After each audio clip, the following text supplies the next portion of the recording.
Welcome back to Autism, a New Perspective, the podcast show where we help you understand what is going on in the mind of your child. And we encourage you that growth for your child is possible. I'm Kat Lee, and in this week's podcast, I sat down with Lisa Palasti, RDI consultant, parent, and director of RDI professional training in Canada. Lisa and I talked about parents. Self-care is not selfish. Let's listen in. Lisa, we are talking about self-care is not selfish. And I know when I asked you to join and talk about this in regards to really everybody, but specifically about our parents who may be caring for a 2-year-old all the way to an older adult, that self-care is not only not selfish, it's incredibly important. And when I asked you to join, you said, I have so much to say about that. And why do you feel so passionately about it? That was a beautiful reaction, by the way. Thank you. Well, because it's how I've lived my life. It's how I've been able to stay present and available for my children. I know that if I've depleted myself to the point where I don't have anything left to give, then, I've got nothing, right? So I've worked hard all of my life to make sure that I was taking time to refuel myself when needed and to yeah, so that I could be present and I could show up in the best possible version of myself. It does not mean that I I somebody once or sometimes people use the term finding balance. And I think you can find it, but you're gonna lose it too. So I think of life more as a balancing, process. So it doesn't mean that I've always taken that time for self-care, but I do know that it's critically important and it has showed up in my life in many different forms, in many different ways over the years. And it was something that I think in a way I kind of demanded of my family from the beginning so that I set the tone for the fact that mama needs this. And actually my great grandmother, Mama May, used to say, if mama ain't happy, ain't nobody happy. Well, why do you think and I know you're an amazing professional, but so much of you is as a parent. Why do you think as parents it's a feeling of selfishness to have self-care? I think that's a very interesting phenomenon, like that's what can take over. Mhm. I think because people are not putting themselves on the table in terms of their importance to their family dynamic and their system, and perhaps they just don't understand that if they're not in a good place, if they're not taking care of themselves, then they're not going to be able to provide for their family in the way that they truly want to. They want so much to be able to provide and do all the things that they think that their kids, will need help with. But if they're depleted and exhausted and tired and grumpy, then how can they? The thing that I love about RDI is that we focus on the parent and helping the parent to mindfully and intentionally become the best versions of themselves so that they can then help their children become the best versions of themselves. And that's a parallel process that I don't think can happen unless it's coming from the top down. So I think it's a mindset and it could be based off of even how somebody else was raised, that's that is selfish and that you should think of everybody else first. But how can you be there? How can you get nothing from nothing? I think of all the areas this applies to, and I kind of get overwhelmed because it's not just one area or another. And one of the ones that can be most neglected and it might surprise people, but can be social. That social self-care is important, and Yes, for so many reasons. That could just be a whole visit for us, like social, it could be. because that's one area that I think parents can feel really selfish about. Like, but humans needs social connection. Of course, we're all different, which we love, and some people have more needs. I don't want to say more, but it differs, we'll say, of course. Mhm. But we need that. And that is one of the most neglected things when vulnerability enters the family. And I think this is true with children, or if you're taking care of an older adult, or whatever the case may be, that whole social piece feels very selfish. It's not. What do you think? Well, I did a deep dive study during COVID to find out what the leading doctors in the field of psychology and mental health felt about what was the number one thing that people could do during COVID and socially, social isolation and the stress that COVID brought. And you know what they said? Across the board, every single one of them said social, Mm. to connect with other people.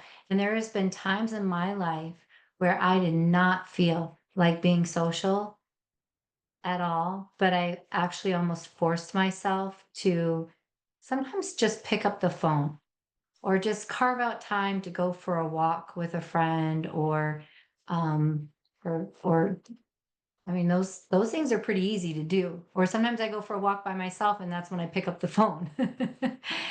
And but I've always found that it has lifted my spirits as much as I didn't feel like I wanted to do it in the first place, like I didn't feel like I wanted to talk to somebody else. It always actually helped me feel less stress, more connected, and and supported too. Just being able to talk to people that you care about and that care about you. You mentioned such an important element, which is time.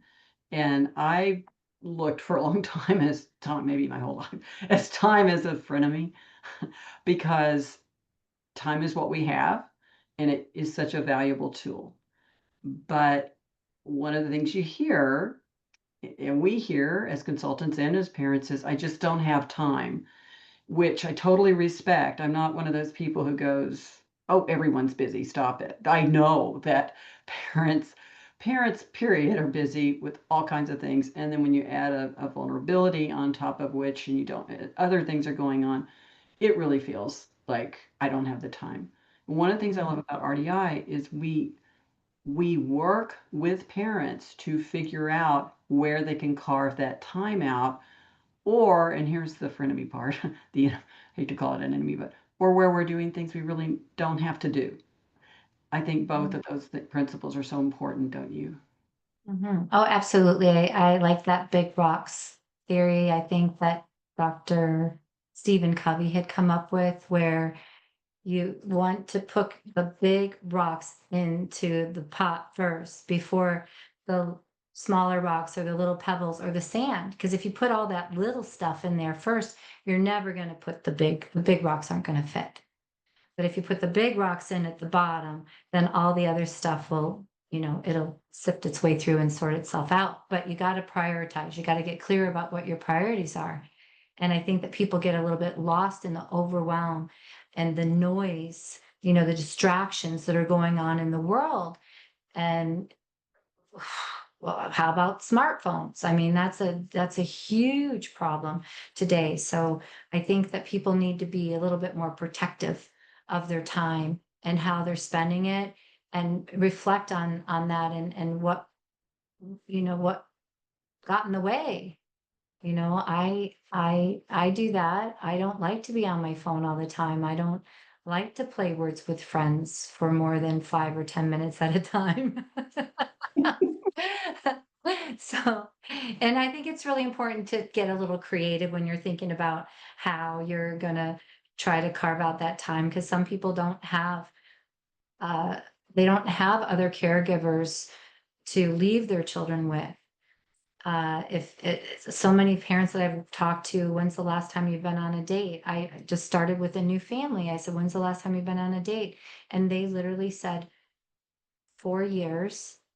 And and then I said, I gave him I prescribed them the goal of going out on dates. And even if that means a lunch date when the kids are in school, then they could do that. It doesn't have to be because they don't have caregivers that they can just drop the kids off easily with. But also it could just be even a night where they, after the kids go to bed, they just maybe sit down and have a nice little, romantic dinner with some candlelight or just some time themselves. But here's the other caveat is I tell them, and when you do that, I don't want you to talk about autism. And they're like, what? We always talk about autism.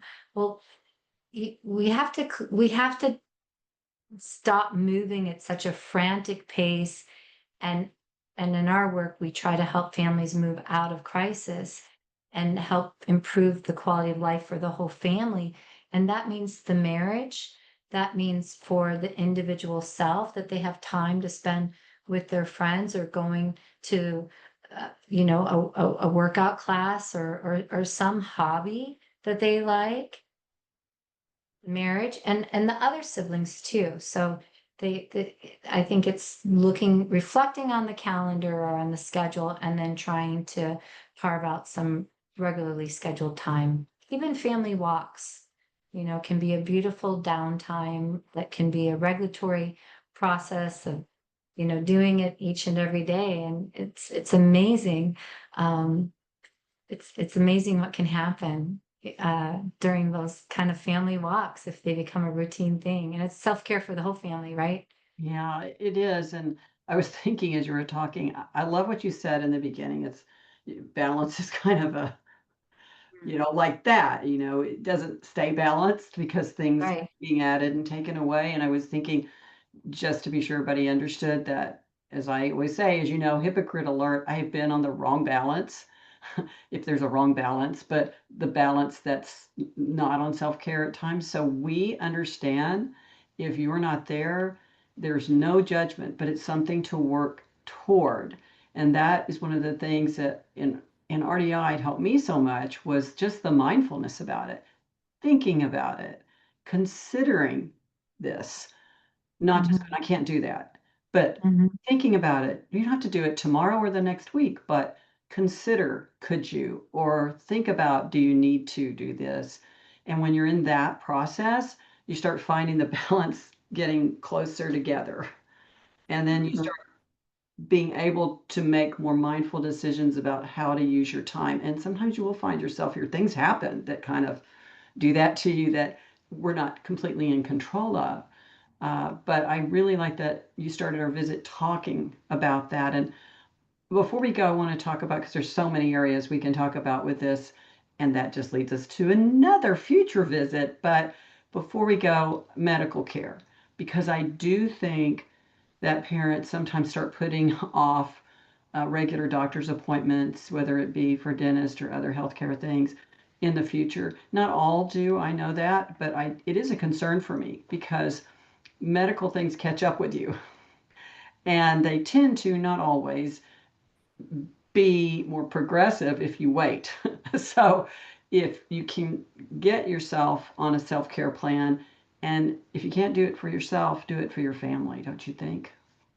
Oh, absolutely. It's just critical that people are aware that there's a lot of studies about long-term ongoing stress and how it can affect one's health as well. So people, and I just would really like to encourage anybody that's listening is to think about taking care of your health. And it could just be that one little first step.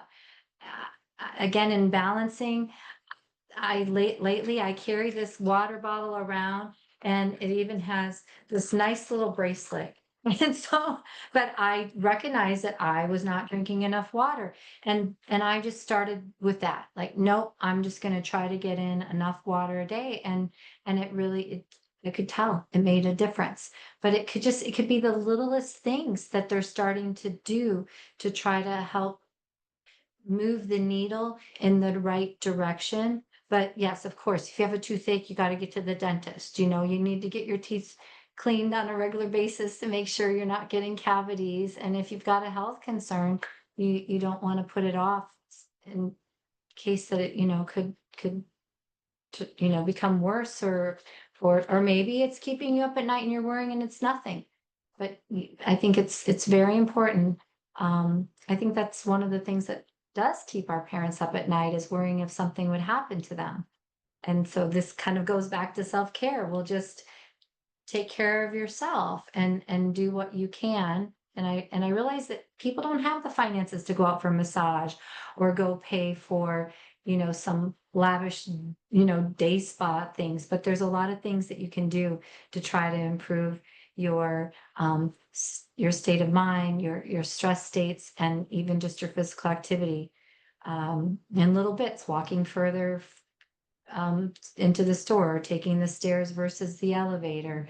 I used to listen to happy music when I couldn't get out of the house, and I didn't have anybody else to watch my children. I would put on Jack Johnson and a few others, Kelly Kilbay and Jason Mraz. They're all happy music people, in my opinion. But I made myself a playlist, and I would start off my day playing that music first thing in the morning for my whole family to hear. But then sometimes I would just listen to my headphones because I needed a little break. So there's lots of different creative ways that I think that people can find to try to just, again, move the needle just a little bit, try to build that momentum. And there's a book actually called Lean In, and it's I can't remember the name of the author, but every day for 30 days she just gives one little tip to try to do. And so it's not so much to try to do all at once, but if you just take it one piece at a time, I do think people can get there. And thanks for joining us for Autism, A New Perspective, the podcast show where we help you understand what is going on in the mind of your child. And we encourage you that growth for your child is possible. I'm Kat Lee. See you next time.